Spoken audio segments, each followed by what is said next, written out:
How are you doing today? We are so glad that you are able to join us for another Church at Home. As we dive into the book of Nehemiah, we are going through a transition to right now where he is building a wall and he is beginning to rebuild his homeland right now. God has put a vision in his heart and a vision in his mind, and he's going out and he is inspiring people and he is telling them that let's do this. There is hope there. But before we go on any further, can I let you know something about you that I know is already true?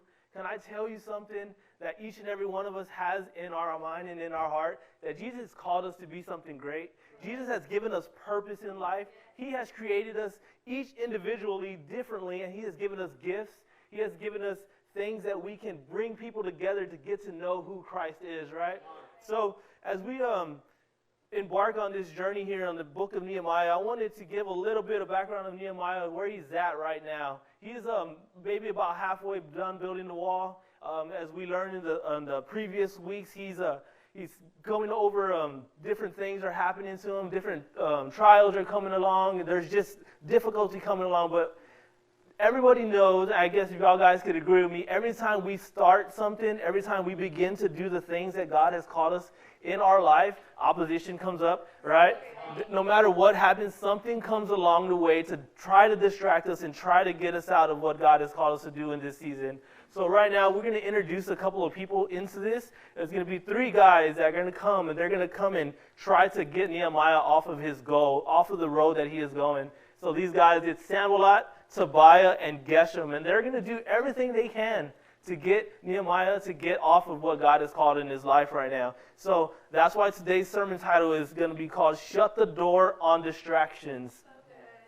Because how many times do we know if the enemy cannot destroy us, he will distract us. He will get us, he will put things in our way that are going to be able to get us off the task that we have at hand. So we are going to go and start in Nehemiah 6, verse 1 and 2. So it says, Sanballat, Tobiah, Geshem the Arab, and the rest of our enemies found out that I have finished rebuilding the wall, and there no gaps remained, though we had not yet set up the doors and the gates. So Sanballat and Geshem sent a messenger asking me to meet at one of the villages in the plain of Ono. So right there, right off the bat, where we pick up, they're already sending a guy out, and they want to meet with Nehemiah. They want to get him out of his comfort zone. They want to get him out of the area that he is doing, what he is working on. They want to pull him away. They want to distract him. They want to cause a disruption of what God has called in his life at this moment. So how does that translate over to us in this day and age, right? What can we take that as? This is,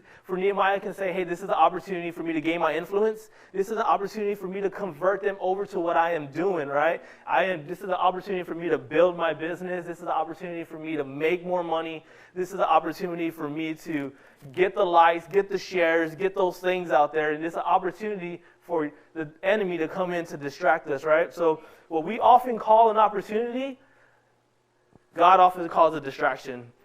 That is one of the things. Sometimes we think it's a good idea. Hey, if there's a job opening coming up, or hey, I got to take this opportunity because I do not know if it's ever going to come back around. God said, I have not placed you ready for that yet. I have not put that in your path yet. Because anything that you do outside of me, you have to sustain by yourself. And I am calling you in a position and putting you in a position right now. This is where I want you, and this is what my calling for you have right now. So anything outside of that is going to be a distraction for us. So sometimes we call those opportunities, right? I just want to be real with you guys. If there's a job opening coming up and I say, hey, this is a great idea, and I think this is an opportunity that I can grow, we can make more money, or I can provide for my family a little bit better. But if I do that without consulting with my God, if I do that without prayer, if I do that without any hesitation, if I just go in gun-ho, guess what? It may not have been what I needed at that moment. It may not be the thing that God is ready for me. You are not ready yet. I have not given that yet,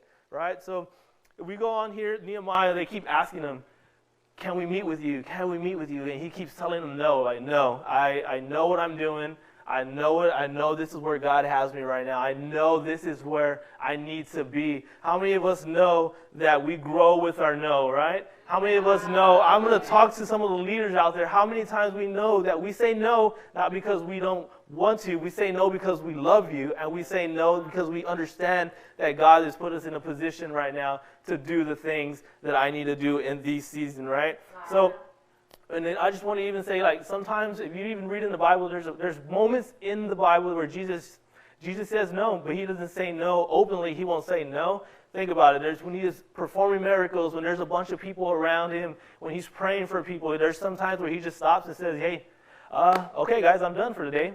And he just goes on. But why does he do that? Because he feels that he needs to be refilled again. He needs time with our Father, right? Because if you are always available to somebody, pretty soon you're not going to have anything to give anybody. You know, if you empty out your cup, if you don't fill yourself up with the Holy Spirit once again, what is there left to give from you? You're not going to have anything to give anymore. That's why we say no. That's why we stay on track with what God has got. Because if you could, doesn't mean you should do it. If you think you should do it, doesn't, you know, sometimes, that sounds like a great idea, but right now, I got to pour my life into this. If I'm leading a life group right now and something's going on outside of that, hey, I really got to focus on my life group right now. Or, our walk with Jesus right now, like, hey, I'm really trying to get into my Bible reading more. I'm really trying to do these things. And opposition comes up, opportunities come up. Maybe an old friend calls you and tries to bring you back to where you used to be. And you're like, you know what, I got to stay where I'm at right now. I feel that God has called me to do something great. So 4 different times they asked Nehemiah, can we meet with you? Can we meet with you? And he keeps saying, no, stop. They keep telling him, stop, let's talk. And he's like, no, I'm not going to do it. I know what God has called for me. I know this is where I need to be right now. I know that this is where God has called me to be. So we're going to pick it up on verse 5. It says, at the 5th time, Sanballat's servant came with an open letter in his hand, and this is what he said. There is a rumor, right there, as red flag, right? There is a rumor among the surrounding nation, and Geshem, and my boy Geshem told me it was true. They're saying some things about you out there, and my guy came and he said that those things are true. All right? I mean, just be real, right? You hear that all the time, like, hey, there's something going on, and they told me it's true. But right here it says, among the surrounding nations, and Geshem tells me it is true that you and the Jews are planning to rebuild, and that's why you are building the wall. According to his reports, you plan to be their king. Right? So I want to share something with you real quick. Don't let the whispers of people distract you from the call of God. Don't let the things that people are saying in your life, the little whispers, and those can come in various forms. Those could come in your mindset, and you in self-doubt, in awe could be one of those things. Don't let those whispers call you from the things of God. And I like what it says right here. There's a rumor, right? And you think about, like, you hear a bunch of different things going on. You hear things about different people or somebody in leadership somewhere, and you don't know them personally. But once you hear the rumor, you decide whether you want to believe that it's true or not.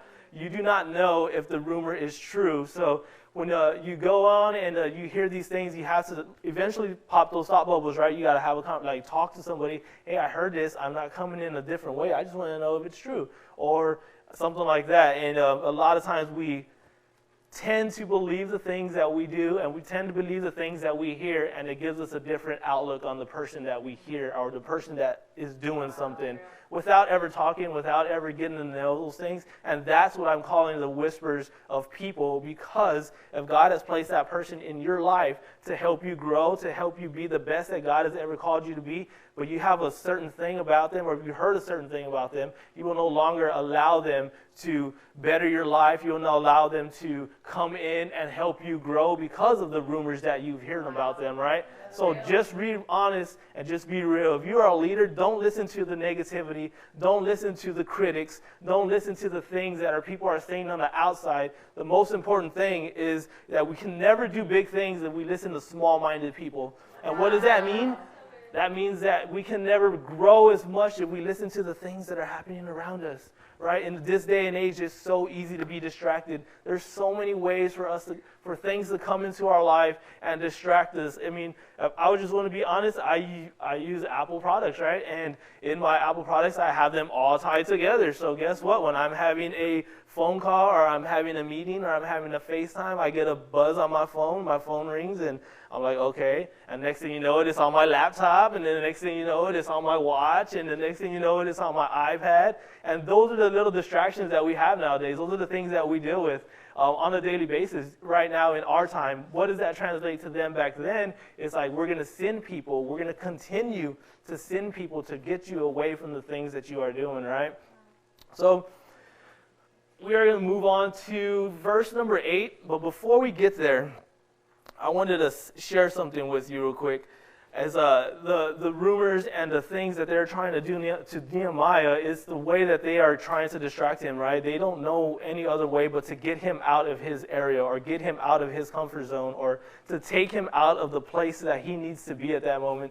So these guys here, they don't like what he's doing, right? If I could be totally honest, hey, we don't like the change that's going on right now. We don't believe that God has called you to do these things right now. We don't believe that you should be doing this at this very moment. So what are we going to do? We're going to attack in any way that we can, right? And sometimes we bring the people that are closest to us, not knowing that they are the ones that are causing the distractions in our lives. Yep. So right here it says, I replied, there is no truth in any part of your story. You are making up the whole thing. I don't want to be king. I am not doing this for myself. Instead of letting the opposition discourage Nehemiah, he got more determined, right? So if you look at here in verse 9, they were just trying to intimidate us, imagining that they could discourage us and stop the work. So I continue the work, even with greater determination, because at that moment Nehemiah said, hey, I am doing this, but it is not about me. I am not doing this on my own accord. I am doing this for God. God has put me in this position right now, and I don't care. It wasn't about me when I started. It ain't about me right now. It ain't going to be about me when I finish. It's going to be about God. We are going to glorify God in these moments, and in everything we do, we give the praise back because that's where the praise is put to, right? So I want to just remind you there, in that moment in time, he could have said,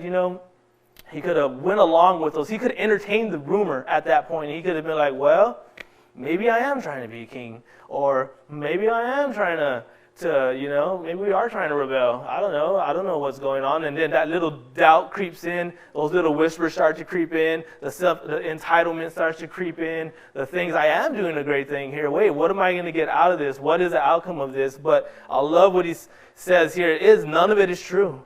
None of that is true. You are just trying to intimidate me. You are just trying to get me out of what I'm doing, and I am not going to let that happen because it is not about me, right? So one of the biggest potentials, I would say, that comes with success is the distraction of an entitled spirit. So what does that mean, entitled, right? Like I was just describing a little bit here. Because of the things I have done to this point, maybe I deserve something. Maybe I deserve some perks, or maybe I deserve, I don't know, in this day, we can say maybe I deserve a little bit of monetary stuff, or maybe at this point, like, I can get this extra credit, or I'm going out of my way to do certain things, but what am I going to gain in this? And that's the entitlement part about it. Once we begin to lead with the sense of entitlement, it no longer becomes about God, it becomes about self. What is my personal gain about this?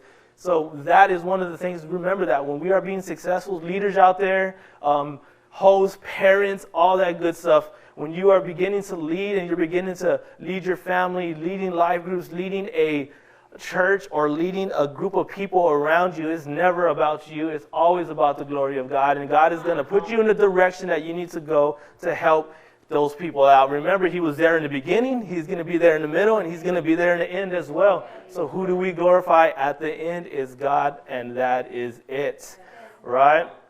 So at this moment right here, so Nehemiah is going through these transitions, and he's building this wall, and these people are coming up to them. Can you just imagine of the things that is taking a toll on him? He's thinking in his mind he's doing something great, and I would just, like, for me, like, people just keep coming back to me and keep telling me, hey, what are you doing? You're not doing a great job. Why are you even doing those things? You're so busy now. You don't even text back. You don't even call me no more. Like, what is going on? What are you doing over there?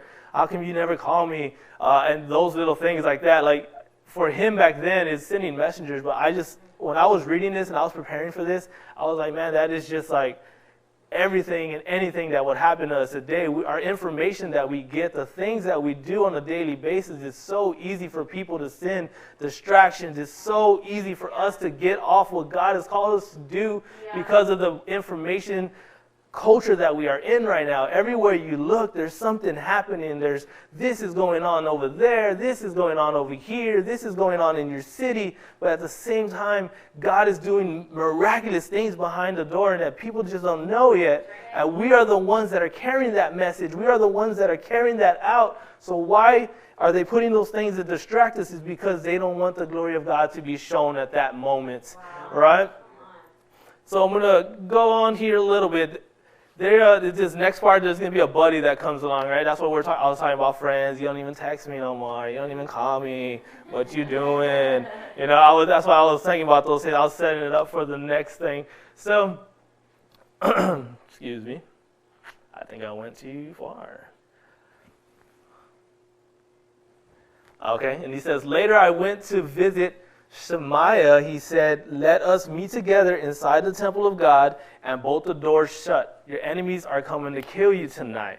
So he goes and meets his homie, goes and meets his friend, meets his buddy, and he says, hey, what's going on? How you doing? That guy says, hey, you know what, man? I heard some things. These guys are coming to kill you tonight. So let's go in the temple. Let's go ahead and close that door. Let's go ahead and protect you because you need to be protected. And there's a key thing that happens right here in Nehemiah's leadership because he is coming out. He is leading these people to do something great. He is giving them inspiration. He is giving them the things that they need in the call that God has had them in his life right now. And he says, Nehemiah has the authority to use the temple as an abuse of power, right? So he said, I can go in here. Yes, I can. I have the authority to use these things. I can protect myself. I can close myself off so these guys that are going to come and try to kill me. But I love what he said. He said, should someone in my position run from danger, someone in my position enter the temple to save his life? He says, no, I won't do it.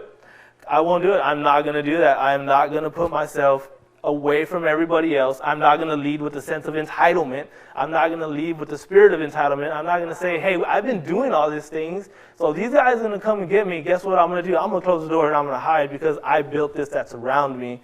So what he says, I realized that God had not spoken to him, but that he had uttered this prophecy against me because Tobiah and Sanballat hired him. They were hoping to intimidate me and make me sin. Then they would be able to accuse me or discredit me. So he was a traitor this whole time, right? Those are the whispers that we're talking about. Those are the things that are around you. Those are I guess it was one of his closest friends or one of his buddies that he went to go and visit, but at the same time that guy had the same desire to do what the other ones did, and they tried to discredit him. They tried to say, hey, look, he is leading out of a sense of entitlement right now. It's all about him. So all the things he's been saying until this moment, it's not about God. It's about Nehemiah, right? And just imagine if he would have took that position, or he would have took that, everything that he has built until then, maybe would have fallen apart. People would have lost trust in him. People would have been so inspired by him. So what does that say in us in our daily lives? Hey, I'm doing these things. I don't know what is going on right now. God has called me to do these things. God has called me to better my life. God has called me to be the great father that I want to be. God has given me the vision that I need to lead my family. But how do I do that? And how do I do that without a sense of entitlement is the key goal. We just grow closer and closer to God. Grow closer and closer in community. Surround yourself with people that are like-minded, that are after the heart of Jesus Christ, because those are the ones that you can instill your trust in. Those are the ones that are going to build you up, and those are the ones that are going to show you the path that God has for all of us. And then that is to make disciples of many nations. So he says, no, I'm not going to hide out. I'm not going to take special privilege. I'm not going to lead with an entitled heart, because it wasn't about me in the beginning. It ain't about me right now. And it ain't going to be about me in the future. It ain't going to be about me never. It was always about God, right? And I love that because he said, I'm not trying to impress anybody. I'm not trying to do anything that is important. I'm just trying to serve my purpose that God has had me right now. I am living out the purpose that God has put me in this season. So Sanballat, Tobiah, Geshem, they keep threatening, they keep discouraging, they keep trying to distract, they keep sending these people out, they keep doing these things to get Nehemiah off of what he needs to be doing, and he says no. No. We always come back to no, right? No. I'm sorry. Nope, not going to do it. Nope. Nope. Nope. How many of us know that no is a full sentence, right? No. No. I don't even got to tell you why. No.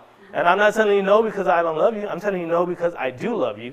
And I'm telling you no because I am focused on the things that God has called me to do, because I can then share with you what God has showed me in this season. So no, I'm not going to do that. No, I'm sorry. I have a life group tonight at 7 o'clock. And no, I even though I would love to go out to dinner, I am not going to do it. I'm sorry. But you can do it on your phone. Yeah, but I would do it at my home. Right? I just say... It's just so real, because those are the distractions that we deal with nowadays. Those are the things that we say yes to. We say yes to so many things.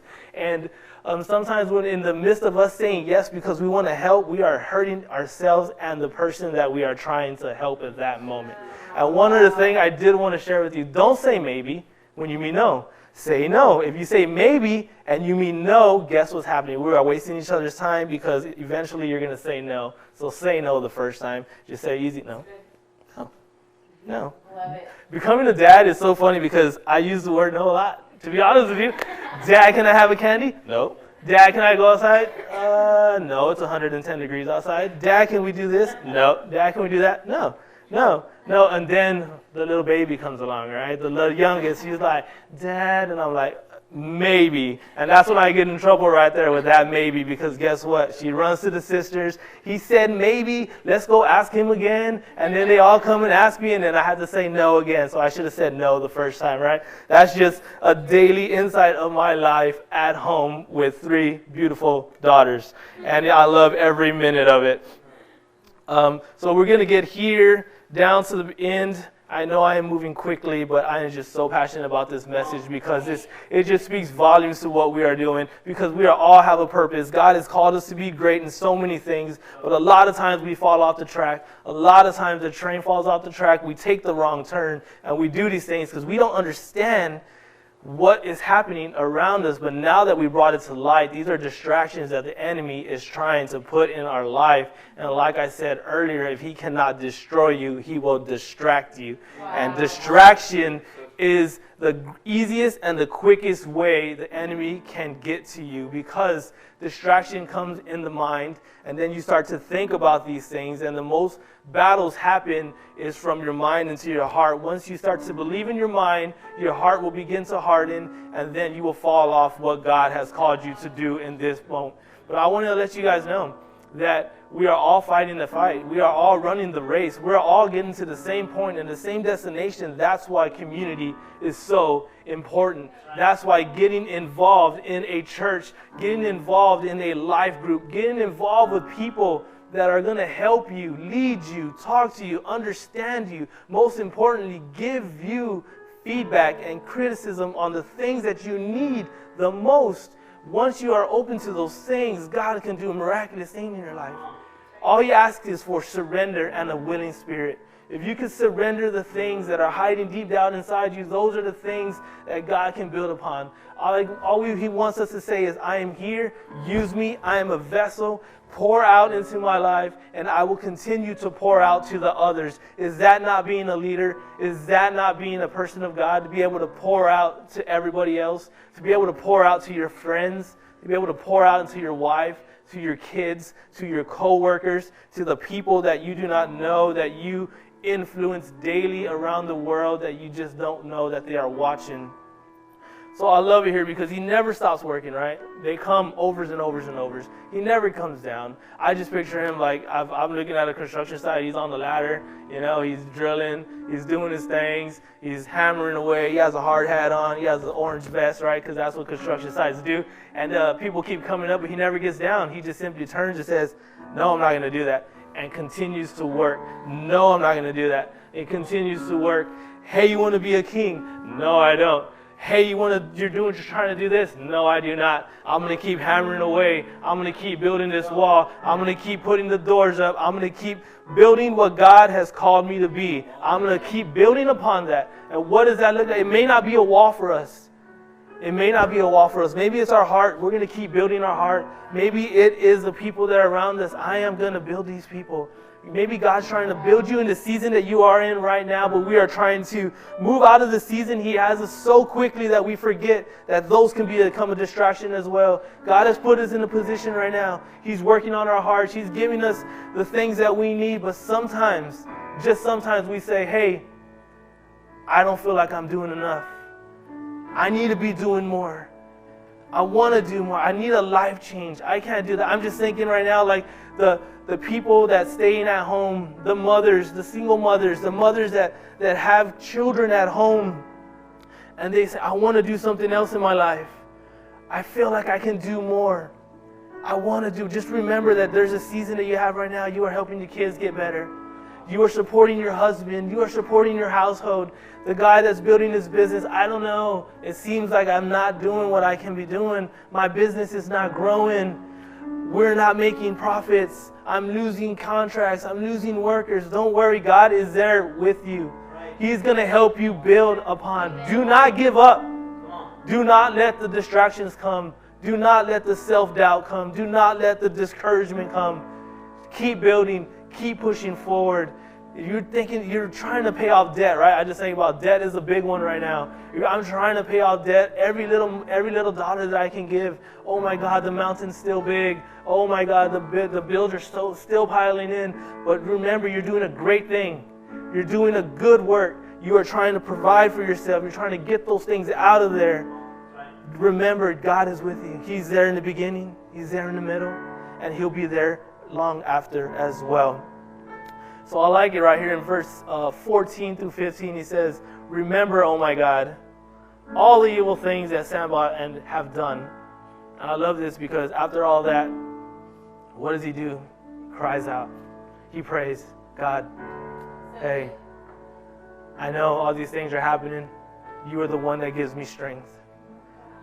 And remember the prophet and all the prophets like her who have tried to intimidate me.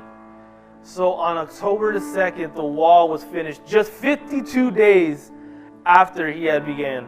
Wow. 52 days after he started building, he finished building the wall. Wow. What does that look like? It wasn't a miracle from God.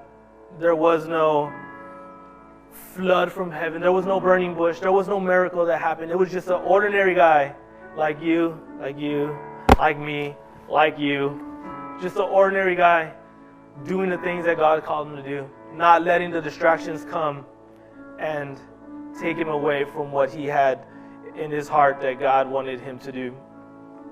And I just wanted to say that being in this area and being in this era and being in the culture that we are in right now, sometimes it feels like it's time to give up. Sometimes it feels like we're not doing these things. Sometimes the weight on our shoulders becomes so heavy that we forget that we serve an almighty God, and we forget that we serve a God that can make miracles happen. We forget a God that has been there with us from the beginning. Maybe He was there when you started that business. Maybe He was there when you started that family. And sometimes we forget where we have become and what we have become to where we are at now. He has placed us in this place where we're at now. Continue to build your wall. Continue to do the things that God has called you to do. Don't let the people come around. Don't let the distractions come in. In verse 16, when it says, our enemies and the surrounding nations heard about it, they were frightened and humiliated. They realized this work had been done with the help of God. It was never about me. Everybody out there, just know, it was never Nehemiah just saying. I just picture him having there's a big old party going on, right? He's like, hey, it was never about me. It was about our one true God. It was about God. It wasn't about me. And just imagine the feelings that these other people are having. Maybe he was doing a great work. Maybe he was doing the things. Why was I trying to distract them? Remember that. Just think about the influence then that Nehemiah has on their life. Imagine if he would have tried to make the influence before. Think if he would have tried to convert his enemies before this time. What would have happened? He could have got distracted. The wall would have never been built. The doors would have never been put on. God's work would have never been done because he tried to take it on his own accord. He tried to step out and do it on his own because he thought maybe it would have been a good idea. Hey, that job that's coming up sounds great. The grass isn't always greener on the other side. You know, it takes time to build the roots. It takes time to water it, to cut it. I'm just thinking you think of two different things. There's a piece of grass that's grounded and rooted, and then has anybody ever seen the carpet grass that comes in a row? It looks beautiful. It never dies. It's always green. Hey, it's always green, it's never clean. I don't have to cut it, I don't have to water it, but all I got to do is just put it out there. That is not living. That is false. Those are the things that we get distracted about sometimes. Oh my God, it looks so great over there. But right here, I'm digging, I'm plowing, I'm watering, I'm cutting, I'm maintaining, I'm building it, I'm filling it up with water, I'm putting love, I'm putting my heart in it, I'm putting blood, sweat, and tears in it. And it doesn't look as pretty as it looks over there. Why not?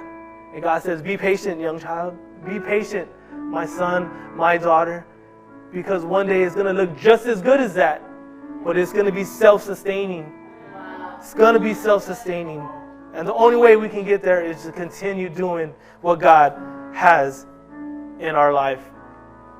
And I just wanted to share something with you guys. For the ones that are out there, even the ones that are sitting in here with us, if you feel there is something that God is calling you to do, it will never finish if you don't start it. You will never get there if you do not start doing it. How do we go about doing it? Like we said before, get with somebody, cry out to God, sit down, cry, kneel down, pray, stand up, and act. That's how you do. That's how we get there. We kneel down, we cry out, we kneel down and we pray, and we stand up when God's given us the strength, and we continue to move forward and build the walls that God has placed in our life right now. We continue to build the relationships that God has put in our life. We continue to help the people through our life groups. We continue to help the people through our inner circles. We continue to help our families through encouragement and the love that Jesus has given us, and we just pour it out to them. We continue to pour out our cup, and at the same time we kneel down to pray to refill it. So, church, I want to let you know that today, maybe today, it's time for you to start your good work. You know what? It's not even a good work. I'm going to tell you like this. Maybe it's time for you to start that great work, because it's going to be great. God has so many plans for you. All we have to do is be willing and loving and having the open mind and the spirit that He can come in and work with that. So, get up, kneel down and cry, kneel down and pray, stand up to act. If I can tell you anything, Ascension Church, I love the things that God is doing here. We have our campaign is called The Good Work as well. We believe God is going to do great things through this ministry. We believe God wants us to reach many, many people out there. Would you join us as building these walls that we call Ascension City Church? Would you come alongside of us and help us build the communities that are around us? Our goal at Ascension is to help people be the best that they can. People matter. Every individual that you walk down the street, that person has a calling in their life that God has placed there. They each have a purpose. They may be different than you, but they have a purpose in God that has given them. So how do we help them? We bring them in. We start community. We love on them. We show them grace when grace is needed. But most importantly, we show them an almighty God that will never leave us no matter what we do. So can I pray for you? Can I pray right now? And I want to pray for the ones that are thinking about starting something. I don't know, you have an itch in your heart and you say, something's tugging me to do something right now. Maybe it's to sponsor a child. Maybe it's to do some community work. Maybe it's to, hey, I don't know, but I feel like I need to help families. Whatever it may be, just remember to cry out to God, kneel down to pray, and stand up to act. Those are the ways we're going to get there. So, Lord, I just want to thank you for every individual out there right now, for everybody that you have given a special gift to, for everybody that has a purpose that they have not yet found, Lord, that you be able to pull on their heart a little bit more, show them who you are, bring people around them to help them build on the things that you want them to build on. We just want to say we love you, God. Thank you for the opportunity. And if it's anybody out there that doesn't know you, be able to give them an outpour of love in their life right now. Show them who you are through life groups, through people in their community, through their job. Have somebody come out and show them the love that you give us every day. I just want to say thank you for the things that you have given us. In Jesus' name, amen.